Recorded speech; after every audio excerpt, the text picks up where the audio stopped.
सुप्रभात बच्चों। अभी तक हम लोग हिंदी में गद्य खंड पढ़ रहे थे। आज काव्य खंड प्रारंभ करते हैं और काव्य खंड में सबसे पहले हिंदी काव्य क्या है इसको समझेंगे, कविता के सौंदर्य तत्व को देखेंगे। थोड़ा इसका अध्ययन करने के बाद हिंदी पद्य साहित्य का इतिहास पढ़ेंगे। सबसे पहले हिंदी काव्य क्या है?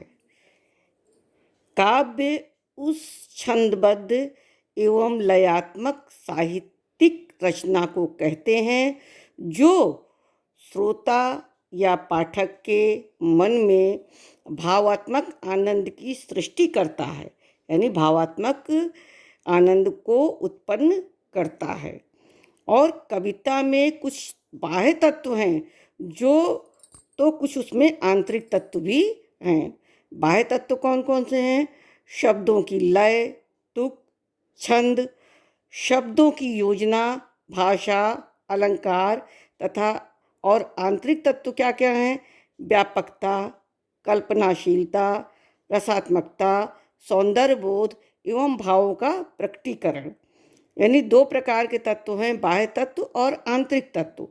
और अनुसांगिक रूप से कविता भाषा को भी समृद्ध करती है, किंतु मूलतः वह आनंद का साधन है। तर्क, युक्ति एवं चमत्कार मात्र का आश्रय न लेकर कवि रस अनुभूति का संवेद प्रभाव उत्पन्न करता है। अतः कविता में यथार्थ का यथारूप चित्रण नहीं मिलता, वरन यथार्थ को कवि जिस रूप में देखता है तथा जिस रूप में उससे प्रभावित होता है उसी का चित्रण करता है। और कवि का सत्य सामान्य सत्य से भिन्न प्रतीत होता है। वह इसी प्रभाव को दिखाने के लिए अतिशयोक्ति का सहारा भी लेता है, अतः काव्य में अतिशयोक्ति दोष न हो करके अलंकार बन जाता है।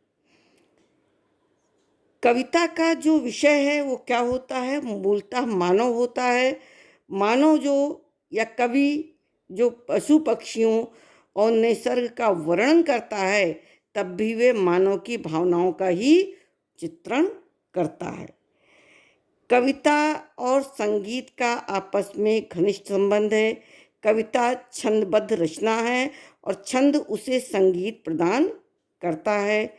छंद में लय, यति, वर्णों की आवृत्ति, तुकात्मक पदावली इस संगीत के प्रमुख तत्व होते हैं। ये सादृश्य प्रधान भी होती है, कविता भाव प्रधान भी होती है और अपने भावों को पाठक के हृदय में तक पहुंचाने के लिए कवि जो होता है वर्ण विषयों के सदृश अन्य वस्तु व्यापार प्रस्तुत करता है। जैसे कमल के सदृश नेत्र, चंद्र सा मुख, सिंह के समान वीर, इस प्रकार से समानता भी रखता है। और इसके बाद एक आता है शब्द शक्ति। शब्द का अर्थबोध कराने वाली शक्ति ही शब्द शक्ति कहलाती है। कविता में एक चीज होती है शब्द शक्ति, और शब्द का अर्थबोध कराने वाली जो शक्ति होती है उसे शब्द शक्ति कहते हैं। शब्द और अर्थ का संबंध ही शब्द शक्ति है। शब्द शक्तियाँ 3 प्रकार की होती हैं, अभिधा, लक्षणा और व्यंजना। कितने प्रकार की होती हैं? 3 प्रकार की, अभिधा, व्यंजना और लक्षणा।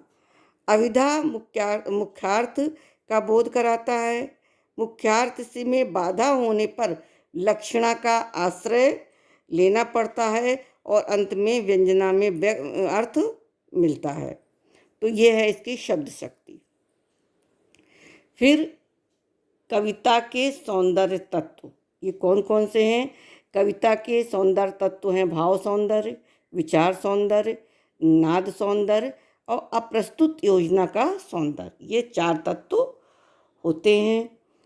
भाव सौंदर्य में प्रेम, करुणा, क्रोध, हर्ष, उत्साह आदि विभिन्न परिस्थितियों में मर्म स्पर्शी चित्रण ही भाव चित्र सौंदर्य कहलाता है। और उसके बाद आता है विचार सौंदर्य। विचारों की उच्चता से ही काव्य में गरिमा आती है और गरिमापूर्ण कविताएं प्रेरणादायक भी सिद्ध होती हैं। उत्तम विचारों और नैतिक मूल्यों के कारण ही कबीर, रहीम और तुलसी के नीतिपरक दोहे और गिरधर की कुंडलियां आज अमर हुई हैं, क्योंकि ये विचार प्रधान है। अगर आपसे पूछा जाए तो आप ये बता सकते हैं कि ये हमारे जो विचार प्रधान दोहे होते हैं वो इस प्रकार हैं। नाद सौंदर्य। नाद माने होता है ध्वनि या आवाज। कविता में छंद नाद सौंदर्य की सृष्टि करता है। छंद में लय, तुक, गति और प्रवाह का समावेश सही है और वर्ण और शब्द के सार्थक और समुचित विन्यास से कविता में नाद सौंदर्य और संगीतात्मकता अनायास ही आ जाती है एवं कविता का सौंदर्य बढ़ जाता है। जैसे कि उदाहरण में देखा, खग खग कुल कुल कुल सा बोल रहा, किस लय का अंचल डोल रहा। या इसमें जो अधिक से दिए हुए हैं इनको आप कविता के सौंदर्य तत्व के रूप में पढ़ेंगे। इसके आगे देखिए, ये रूप साम्य है, धर्म साम्य, ये तो मैं आपको पढ़ाने का ज़्यादा प्रयास नहीं करूँगी, लेकिन काव्य अवसाधन क्या है इसको पढ़ाऊँगी। इसको आप लोग केवल रीडिंग कर दीजिएगा। कविता का आस्वादन उसके अर्थ ग्रहण में है, यानी स्वाद लेना। किसी चीज़ का स्वाद आप जब चखते हैं तभी आपको मीठा, खट्टा, तीखा इसका स्वाद मिलता है। तो काव्य अवसाधन क्या है? कविता का आस्वादन उसके अर्थ ग्रहण में है।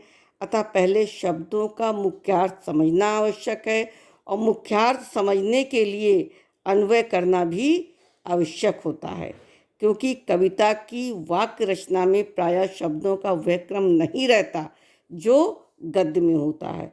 अतः अन्वय से शब्दों का परस्पर संबंध स्पष्ट हो जाता है और अर्थ खुल करके आ जाता है। इस प्रक्रिया में शब्द के वाचार्थ के साथ साथ उसमें निहित लक्ष्यार्थ और व्यंग्यार्थ भी स्पष्ट हो जाते हैं। और कभी कभी कवि कविता से ऐसे शब्दों का अभिप्राय प्रयोग करता है जिनके स्थान पर उनके पर्याय नहीं रखे जा सकते। इस प्रकार से ये कविता का आस्वादन है। कविता के जिन तत्वों का उल्लेख किया गया है उसके संदर्भ में काव्य अवसाधन का प्रयास करना चाहिए। काव्य अवसाधन के लिए कविता को बार बार सस्वर पाठन आवश्यक है। इसके लिए निम्नलिखित बातें आवश्यक है। कविता के मूल भाव को समझकर अपने शब्दों में लिखना, रस, अलंकार, गुण, छंद आदि को समझकर कविता में इनकी उपयोगिता को हृदयंगम करना, अच्छे भाव वाले पदों को कंठस्थ करना और उनका सस्वर पाठ करना। ठीक, इसके बाद काव्य का भेद आता है। काव्य दो प्रकार का होता है, श्रव्य काव्य और दृश्य काव्य। श्रव्य काव्य वह है जो कानों में सुना जाता, श्रव्य माने सुनना, और दृश्य काव्य वह है जो अभिनय के माध्यम से देखा और सुना जाता है, जैसे नाटक और एकांकी, ये देखे और सुने जाते हैं। श्रव्य काव्य के भी दो भेद हैं, प्रबंध काव्य और मुक्तक काव्य। क्योंकि हम लोग कविता पढ़ रहे हैं इसलिए श्रव्य काव्य ही पढ़ेंगे। प्रबंध काव्य के अंतर्गत महाकाव्य, खंड काव्य और आख्यान गीतियाँ आती हैं। मुक्तक काव्य में के भी दो भेद हैं, पाठ मुक्तक और गेह मुक्तक। तो प्रबंध काव्य और मुक्तक काव्य, प्रबंध काव्य में आपके महाकाव्य, खंड काव्य और गीता आख्यानात्मक गीतियाँ आती हैं, और मुक्तक काव्य में पाठ मुक्तक और गेह मुक्तक आता है। अब सबसे पहले हम प्रबंध काव्य को समझेंगे और उसके बाद मुक्तक काव्य को समझेंगे। प्रबंध काव्य में सबसे पहला हमारा है महाकाव्य। महाकाव्य किसे कहते हैं? हमारे प्राचीन आचार्यों के अनुसार महाकाव्य में जीवन का व्यापक रूप से चित्रण होता है और इसकी कथा इतिहास प्रसिद्ध होती है। इसका नायक उदात्त और महान चरित्र वाला होता है। इसमें वीर, श्रृंगार और शांत रस में से कोई एक रस प्रधान और शेष रस गौण होते हैं। महाकाव्य सर्गबद्ध होता है, इसमें कम से कम 8 सर्ग होना चाहिए। महाकाव्य की कथा में धारावाहिकता तथा हृदय को भाव विभोर करने वाले मार्मिक प्रसंगों का समावेश होता है। और आधुनिक युग में महाकाव्यों के प्राचीन प्रतिमानों में परिवर्तन हुआ है। इतिहास के स्थान पर मानव जीवन में कोई भी घटना, कोई भी समस्या इसका विषय हो सकती है। महान पुरुषों के स्थान पर समाज का कोई भी व्यक्ति इसका नायक हो सकता है, परंतु उस पात्र में विशेष क्षमताओं का होना अनिवार्य है। हिंदी में जो कुछ महाकाव्य प्रसिद्ध हुए हैं उसमें पद्मावत, रामचरितमानस, साकेत, प्रियप्रवास, कामायनी, उर्वशी, लोकायतन।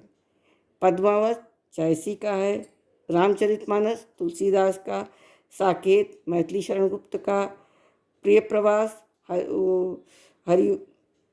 हरिऔध का है, कामायनी जयशंकर प्रसाद का है, उर्वशी रामधारी सिंह दिनकर का और लोकायतन। खंड काव्य, सॉरी बच्चों, हो सकता है इसमें कि मैंने किसी लेखक कवि का नाम गलत बता दिया हो, तो इसको फिर से मैं आपको बता दूंगी।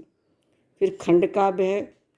खंड काव्य में नायक के जीवन के व्यापक चित्रण के स्थान पर, ठीक है बच्चों, अब इसके बाद खंड काव्य और ये गीतिकाएं हम आपको अगली कक्षा